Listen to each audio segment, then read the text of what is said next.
Dear students, study with Manoj Rakwat में आज आपका फिर से स्वागत है। आज हम जो इम्पोर्टेंट क्वेश्चन पढ़ेंगे वो आयनिक कंपाउंड का है। आयनिक यौगिक क्या है, इसकी विशेषता क्या है और इसका बनना हम समझेंगे। अभी तक हमने लेसन फर्स्ट के जो भी शॉर्ट टाइप क्वेश्चन थे वो स्टडी कर लिए। अब लेसन 3 के जो इम्पोर्टेंट क्वेश्चन है उसके लिए आयनिक कंपाउंड। तो आयनिक कंपाउंड की डेफिनेशन,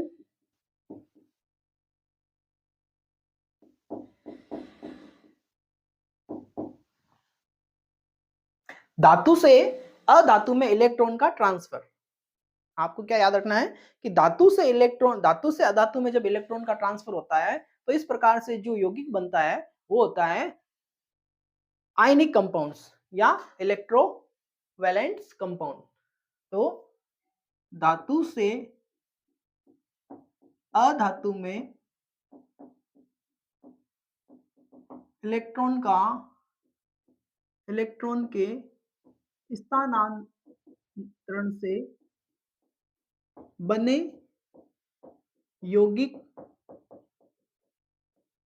आयनिक यौगिक कहलाते हैं। कौन से यौगिक कहलाते हैं? आयनिक यौगिक, आयनिक कंपाउंड या इलेक्ट्रोवैलेंट कंपाउंड। तो मेटल से इलेक्ट्रॉन जब नॉन मेटल में जाता है, मेटल से इलेक्ट्रॉन जब नॉन मेटल में जब इलेक्ट्रॉन का ट्रांसफर होता है तो जो फॉर्मेशन होती है कंपाउंड्स की वो होती है आयनिक कंपाउंड्स की। तो अब इसके पढ़ते हैं विशेष, इसके प्रॉपर्टीज क्या है। Properties of ionic compound.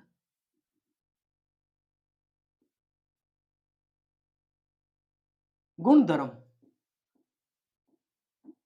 आयनिक यौगिकों के गुणधर्म क्या है। फर्स्ट गुणधर्म अगर हम पढ़ें तो है भौतिक प्रकृति। फिजिकल नेचर क्या है? आयनिक यौगिक क्या होते हैं? ठोस होते हैं। आयनिक यौगिकों की फिजिकल स्टेट क्या है? ठोस। अब इसके ठोस का कारण क्या है? क्योंकि आयनिक यौगिक कैटायन और एनायन से मिलके बने, धनायन और ऋणायन से मिलके बने बने होते हैं। तो धनायन और ऋणायन यानी कि कैटायन और एनायन से जब इनके अंदर कोई फोर्स बनता है तो वो फोर्स बनता है ये जो इनमें अट्रैक्शन ज्यादा होने के कारण इसका आकर्षण बल क्या हो जाता है? ज्यादा हो जाता है। तो ये क्या होते थे? मजबूती से पकड़े रहते हैं। तो मजबूती से पकड़े रहने का कण क्या होते हैं? थोड़े पास में होते हैं। इसके कारण इनकी प्रकृति क्या है? ठोस होते हैं। और ठोस के अंदर आपको पता ही है कि जो पार्टिकल्स होते हैं वो एकदम पास पास में होते हैं। पास पास में होने के कारण भाई पॉजिटिव और नेगेटिव में अट्रैक्शन होगा। अट्रैक्शन होने के कारण ये दोनों क्या हो जाएंगे? पास हो जाएंगे। और पास आने से इसमें आकर्षण बल क्या हो जाएगा? ज्यादा हो जाएगा। तो इसकी आकृति, इसकी फिजिकल स्टेट क्या है? ठोस। लेकिन ये इतने भी ठोस नहीं है, ज्यादा ठोस नहीं है। नीचे गिरने भंगुर प्रकृति के होते हैं। भंगुर मतलब हल्का ठोस होता है, गिरने पे टूट जाता है। भंगुर, ये भंगुर प्रकृति होते हैं। आगे आता है इसकी गलनांक एवं क्वथनांक।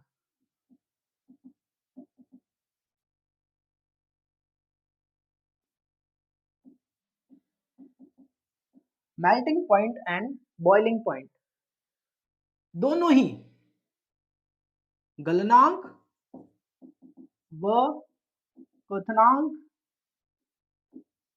दोनों ही ज्यादा होते हैं। गलनांक और क्वथनांक क्या होता है? ज्यादा होता है।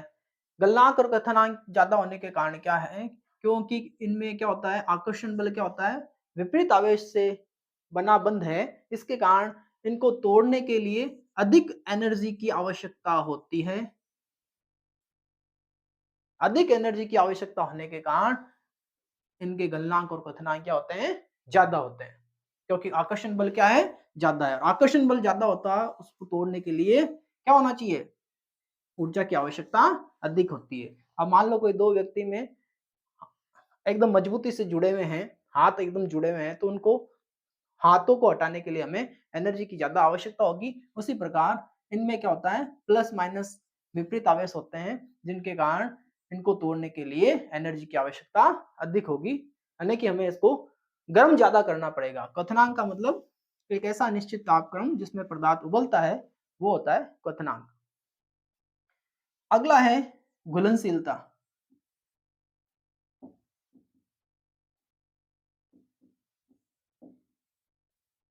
आयनिक यौगिक जल में विलय हैं, आयनिक यौगिक जल में विलय हैं, लेकिन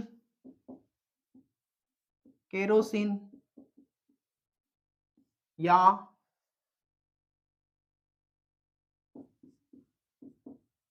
पेट्रोल जैसे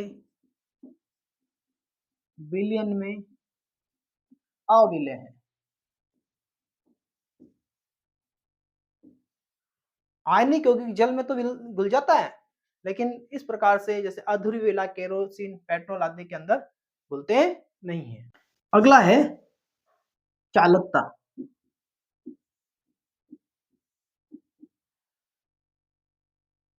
आयनों की चालकता के लिए आयनिक यौगिक की चालकता के लिए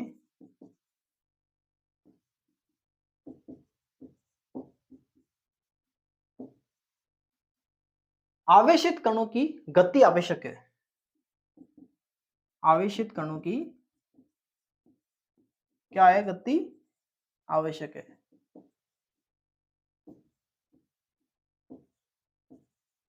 जब तक आवेशित कण जाएंगे नहीं एक दूसरे के पास, तो उसकी चालकता प्रदर्शित नहीं होगी। तो ये क्या जाते हैं, विपरीत आवेश की ओर आयन जाते हैं, जिनके कारण जब भी कभी विद्युत धारा प्रवाहित की जाती है तो अपने ये विपरीत इलेक्ट्रोड की ओर गमन करते हैं। लेकिन ये ठोस अवस्था के अंदर कभी भी विद्युत का चालन नहीं करते। ठोस अवस्था के अंदर जैसे ये NaCl नमक है, नमक कभी ठोस अवस्था के अंदर विद्युत धारा का चालन नहीं करेगा।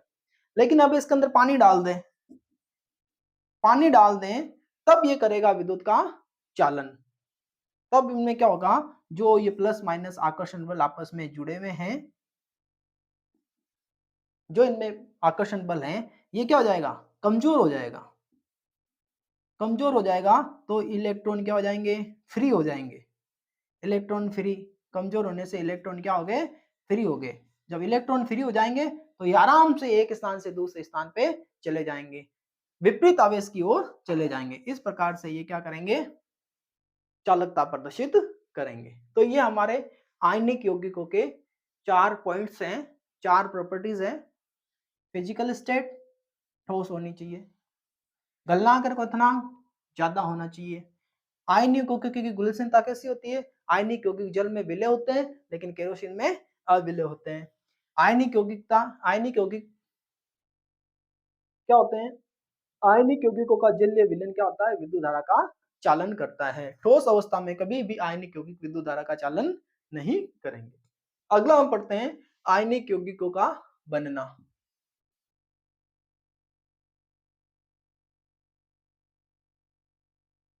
आयनिक यौगिकों का बनना, तो ये आपके थोड़ा समझने वाला टॉपिक है, और आपने इसको ढंग से समझ लिया तो आप एग्जाम में इजीली कर सकते हैं।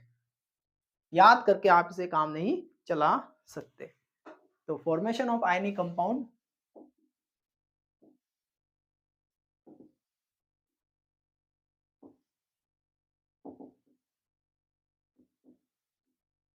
आयनिक यौगिकों का बनना, हम इसके तहत NaCl का बनना समझेंगे। सोडियम क्लोराइड किस प्रकार से बनता है, ध्यान से दे समझिएगा इसको। सोडियम, सोडियम का एटॉम नंबर यानी कि परमाणु क्रमांक कितना है, 11। क्लोरीन का कितना है, यहाँ पे लिख देते हैं इसको, कितना है 11, और क्लोरीन का कितना है 17। ये इसका एटॉम नंबर है।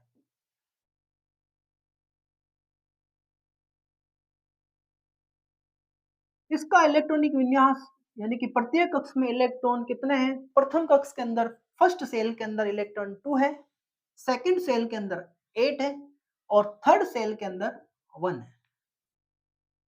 इसी प्रकार क्लोरीन का फर्स्ट सेल के अंदर 2 है, सेकंड सेल के अंदर 8 है, और थर्ड सेल के अंदर 7 है।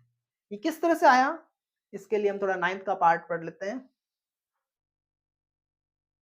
ये आपका न्यूक्लियन है जिसके अंदर प्रोटॉन और न्यूट्रॉन होते हैं, और इलेक्ट्रॉन चारों ओर चक्कर लगाते हैं। ये नाभिक है।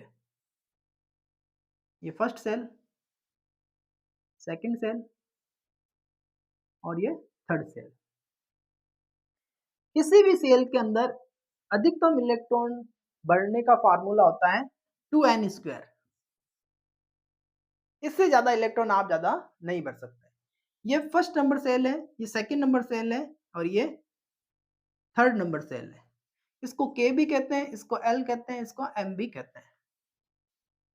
अगर number of electron n is equal to है नंबर ऑफ इलेक्ट्रॉन, तो n की जगह हम नंबर ऑफ सेल लिखेंगे। तो n इजिकल टू, अगर पहले के लिए ले रहे हैं, a के लिए ले रहे हैं, तो 2 इंटू 1 का होल स्क्वायर, 1 इंटू 1 मल्टीप्लाई 2, 2 आएंगे। इसी प्रकार से L के लिए लेंगे तो यहाँ पे 2 रखेंगे, 2 इंटू 2 कितने हो जाएंगे 4 हो जाएंगे, 4 को 2 से मल्टीप्लाई करेंगे तो 8 आ जाएगा। इसी प्रकार से थर्ड के लिए करेंगे तो यहाँ पे 3 आ जाएगा, 3 इंटू 3 कितना हो जाएगा 9, और 9 को 2 से मल्टीप्लाई करेंगे तो 80, आगे के लिए 32। तो इस प्रकार से पहली सेल के अंदर 2 इलेक्ट्रॉन आ सकते हैं, तो 2 इलेक्ट्रॉन आ गए। ये सोडियम का बता रहा हूं मैं। सेकंड के लिए कितना आ जाएंगे? 2 से ज्यादा पहले के अंदर इलेक्ट्रॉन नहीं आ सकते। तीसरा इलेक्ट्रॉन कहां जंप करेगा? सेकंड सेल के अंदर जाएगा, क्योंकि इसकी कैपेसिटी केवल 2 इलेक्ट्रॉन की ही है। अगला इलेक्ट्रॉन दूसरी सेल के अंदर जाएगा, और दूसरी सेल के अंदर अधिकतम कितने इलेक्ट्रॉन आ सकते हैं? 8। तो 1 2 3 4 5 6 7 8। नम्मा इलेक्ट्रॉन इस सेकंड सेल के अंदर नहीं आ सकता। नम्मे के लिए इलेक्ट्रॉन जाएगा थर्ड सेल के अंदर। तो यहाँ पर कितने इलेक्ट्रॉन हो गए? 2 तो पहले में, और दूसरे में 8। 8 2 कितने हो गए? 10। चाहिए कितने? 11। तो यहाँ पर एक इलेक्ट्रॉन और आ जाएगा। तो इसकी आउटर सेल के अंदर इलेक्ट्रॉन कितने हैं? 1 है। आउटर सेल के अंदर इलेक्ट्रॉन 1 है। ये तो आ गई सोडियम की व्यवस्था, समझ में आई? अगला चलते हैं क्लोरीन की। क्लोरीन के लिए भी फिक्स इसी प्रकार से, ये first cell, second cell, third cell. First cell के अंदर 2, सेकंड सेल के अंदर 1 2 3 4 5 6 7 8। नम्मा इलेक्ट्रॉन सेकंड में नहीं जा सकता, क्योंकि 8 कैपेसिटी है, 8 फुल हो गए। तो नम्मा कहाँ जाएगा? यहाँ पे आएगा। और नम्मे के अंदर कितने, तीसरे इलेक्ट्रॉन के अंदर कितने आना चाहिए? 8 2 10 तो आ गए। तो 17 बनाने के लिए कितने, या 8 2 10 तो आ गए, 17 बनाने के लिए कितने इलेक्ट्रॉन चाहिए? 7 चाहिए। तो 7 यहाँ पे आ जाएंगे तीसरी सेल के अंदर। 2 3 4 5 6 7, ये 7 इलेक्ट्रॉन आ गए। अब यहाँ पर देखो, किसी भी तत्व को, ये कार्बन है, ये कार्बन है, और ये कार्बन से नीचे है। कार्बन से कार्बन से पहले जितने भी योग तत्व हैं, hydrogen, helium, lithium, beryllium, boron, और ये कार्बन खुद, इनको ये अपना डबल बना के ही अपना स्थायित्व, स्टेबिलिटी प्राप्त कर लेते हैं। लेकिन कार्बन के नीचे, कार्बन के बाद वाले जितने भी तत्व हैं, वो उनको अष्टक ऑक्टेट लेके ही अपनी स्टेबिलिटी प्राप्त करते हैं। तो यहाँ पर कार्बन तत्व, कार्बन और कार्बन से ऊपर, यानी कि इन्हें जब तक 8 इलेक्ट्रॉन नहीं मिलेंगे, अष्टक नहीं मिलेगा, तब तक ये स्टेबिलिटी अवस्था में नहीं आएगा। अब ये अपना अष्टक किस प्रकार से प्राप्त कर सकते हैं? यदि ये इसके पास एक एक्स्ट्रा इलेक्ट्रॉन है, इसके पास एक्स्ट्रा इलेक्ट्रॉन नहीं, अगर ये अपना एक इलेक्ट्रॉन दे दे तो इसके कोई ज्यादा फर्क नहीं पड़ेगा। लेकिन ये 7 इलेक्ट्रॉन लेके अपना स्थायित्व, इसके पास दो कंडीशन है। कंडीशन कैसी है? या तो ये अपना एक इलेक्ट्रॉन किसी को दे दे, या किसी से 7 इलेक्ट्रॉन ले ले।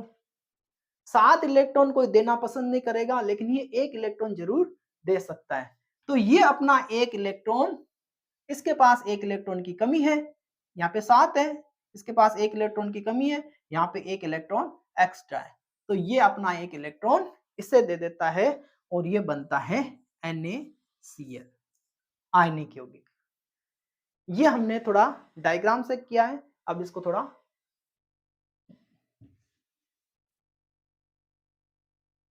समीकरण से संकेत रूप में करते हैं। ये सोडियम, सोडियम अपना एक इलेक्ट्रॉन त्यागता है क्योंकि उसके पास एक एक्स्ट्रा इलेक्ट्रॉन है। सोडियम ने अपना एक इलेक्ट्रॉन त्यागा तो बन गया Na पॉजिटिव। जब कभी भी इलेक्ट्रॉन त्यागा जाता है, इलेक्ट्रॉन की कमी हो जाती है। इलेक्ट्रॉन की कमी होने का मतलब माइनस कम हो रहा है। इलेक्ट्रॉन की कमी का मतलब माइनस जब कम होगा तो किसी क्या बढ़ेगा? प्लस ही तो बढ़ेगा, तो ये क्या हो जाएगा? पॉजिटिव। तो इलेक्ट्रॉन के त्यागने से बनते हैं धनायन या केटायन। और इलेक्ट्रॉन जब ग्रहण किया जाता है तब बनता है ऋणायन। यहाँ पे इलेक्ट्रॉन की कमी है तो क्लोरीन क्या करेगा? एक इलेक्ट्रॉन ग्रहण करेगा और बनाएगा Cl नेगेटिव। Cl negative. अब देखो यहां पर सोडियम, सोडियम के पास एक एक्स्ट्रा इलेक्ट्रॉन है। एक्स्ट्रा इलेक्ट्रॉन को हमने डॉट से बता दिया। और Cl के पास, Cl के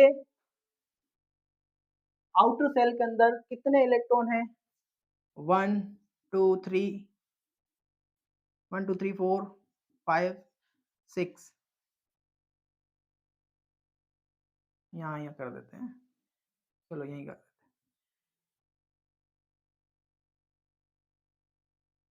1 2 3 4 5 6 7, यहाँ 7 इलेक्ट्रॉन है।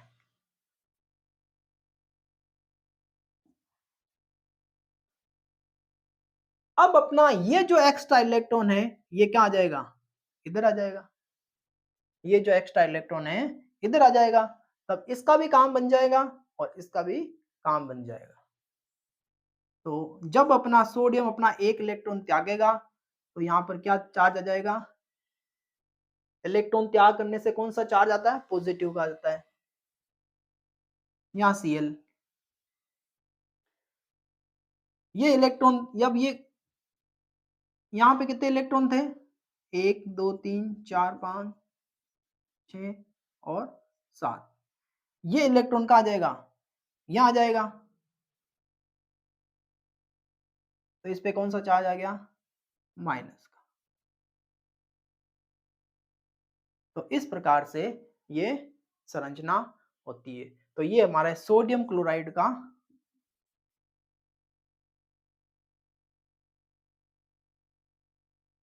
बनना समझा है, सोडियम क्लोराइड का बनना समझा है।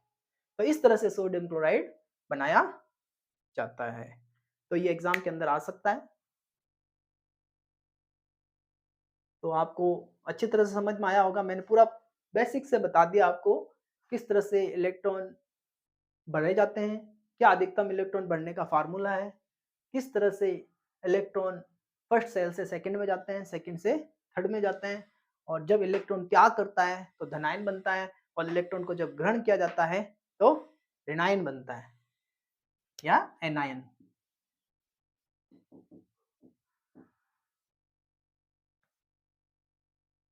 यहाँ पर एक इलेक्ट्रॉन एक्स्ट्रा था, यहाँ पर एक इलेक्ट्रॉन कम है, तो ये यहाँ पर जंप करता है, अपना इलेक्ट्रॉन इसको देता है, तो ये बन जाता है Na पॉजिटिव।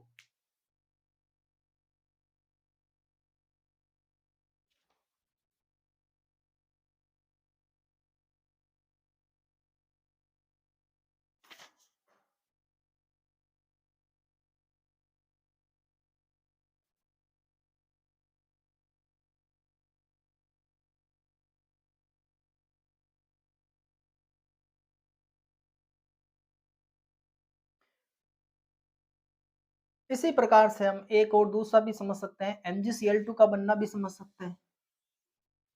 ये समझ में आ गया तो MgCl2 का भी आ जाएगा इजीली। Mg के लिए Mg का एटॉम नंबर होता है 12 है, पहले कक्षा के अंदर 2, सेकंड के अंदर अधिकतम 8, और अब 12 बनाने के लिए कितने इलेक्ट्रॉन की आवश्यकता है? 2। तो इसका इलेक्ट्रॉनिक विन्यास हो गया 282। पहले कक्षा के अंदर 2, सेकंड के अंदर 8 और थर्ड के अंदर 2। इसका किस तरह से होगा? मैग्नीशियम 2 1 2 3, पहले सेल के अंदर 2, दूसरे के अंदर 4 5 6 7 8, 8 इलेक्ट्रॉन आ गए। तीसरे के अंदर 8 और 2 कितने हो गए? 10, और यहाँ पे 12 बनाने के लिए 2 इलेक्ट्रॉन की आवश्यकता है। यहाँ पे क्या है? हम बना रहे हैं MgCl2। क्या बना रहे हैं? MgCl2। मैग्नीशियम एक है, लेकिन क्लोरीन के 2 अणु हैं, तो क्लोरीन भी तो 2 चाहिए, 2 बना दो। क्लोरीन के लिए 287 अभी अभी पढ़ा था अपन ने, 1 2। दूसरे सेकंड सेल के अंदर 3 4 5 6 7 और 8। इसके अंदर कितना है? 7, 1 2 3 4 5 6 7। यहाँ पे भी कितना है? ये भी क्लोरीन का है, ये भी क्लोरीन का है। ये कौन है? Mg है। यहाँ पे कितने हैं? पहले सेल के अंदर 2, दूसरे के अंदर 8 3 4 5 6 7 8, तीसरे सेल के अंदर 7 है, 1 2 3 4 5 6 7। यहाँ पे ध्यान दीजिए, मैग्नीशियम के पास ये व्यवस्था है इलेक्ट्रॉन की, क्लोरीन के पास व्यवस्था ये है, इस क्लोरीन के पास भी यही व्यवस्था है।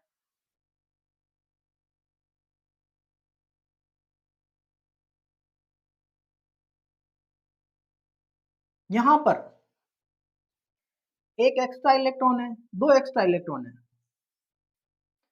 इसके पास 2 स्थितियां हैं, या तो ये 6 इलेक्ट्रॉन लेगा तब अपना अष्टक बना सकता है, या ये अपने 2 इलेक्ट्रॉन किसी को दे दे, 2 इलेक्ट्रॉन देगा तो अब इसके पास 8 बचेंगे, तब स्थिति बनती है।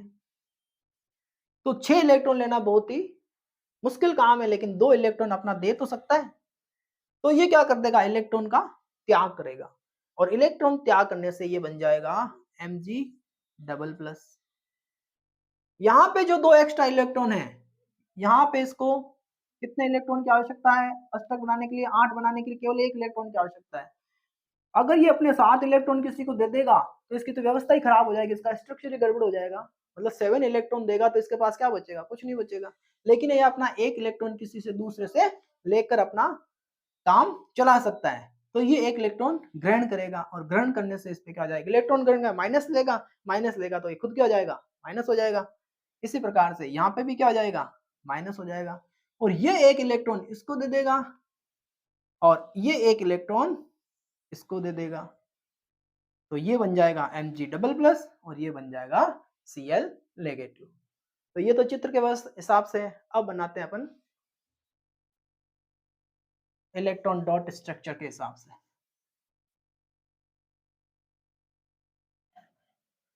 तो मैग्नीशियम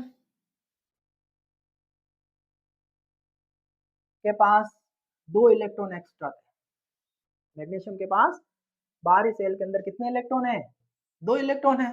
इसी प्रकार से क्लोरीन का देखो, क्लोरीन के बाहरी कक्षक के अंदर, बाहरी सेल के आउटर सेल के अंदर, अब यहाँ पे हमने क्रॉस और डॉट से इसलिए बता रहे हैं ताकि आपको ये मालूम चल जाए कि डॉट वाला तो कौन सा है, मैग्नीशियम का है, और क्रॉस वाले क्लोरीन के हैं। 4 5 6 और ये 7। यहाँ पर भी इसी प्रकार से आपको 7 इलेक्ट्रॉन बना देने हैं।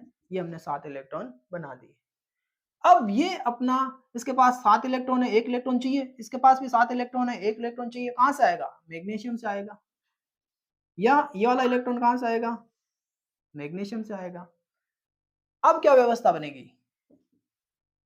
Mg क्या आ गया? 2 इलेक्ट्रॉन गए हैं तो 2 पॉजिटिव आ गए। Cl, Cl कितने हैं यहाँ पे? 2 हैं, तो हम इसको कोष्टक में लिख देते हैं 2। कितने हैं? 1 2 3 4 5 6 7, और ये 1 इलेक्ट्रॉन यहाँ पे आई है।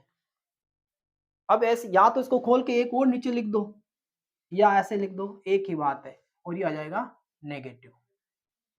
तो इस प्रकार से MgCl2 बनता है। तो मेरे ख्याल से आपको ये आज आयनिक कंपाउंड अच्छी तरह से समझ में आ गया होगा कि अब आप अगर इस तरह से क्वेश्चन को आयनिक कंपाउंड का कंसेप्ट करते हैं तो मेरे ख्याल से आप इसको एग्जाम के अंदर कभी गलत नहीं करोगे। तो ये अपने MgCl2 और NaCl2 का बनना हमने समझा है। तो आशा करता हूँ आपको ये वीडियो समझ में आया होगा। आगे के लिए हम अगला नेक्स्ट क्वेश्चन जो भी होगा वो नेक्स्ट क्लास के अंदर पढ़ेंगे। तो MgCl2 और NaCl2 इस प्रकार से एग्जाम के अंदर पूछा जा सकता है। आयनिक यौगिक किसे कहते हैं, आयनिक यौगिक की प्रॉपर्टीज और आयनिक यौगिक का बनना समझिए। Thank you very much.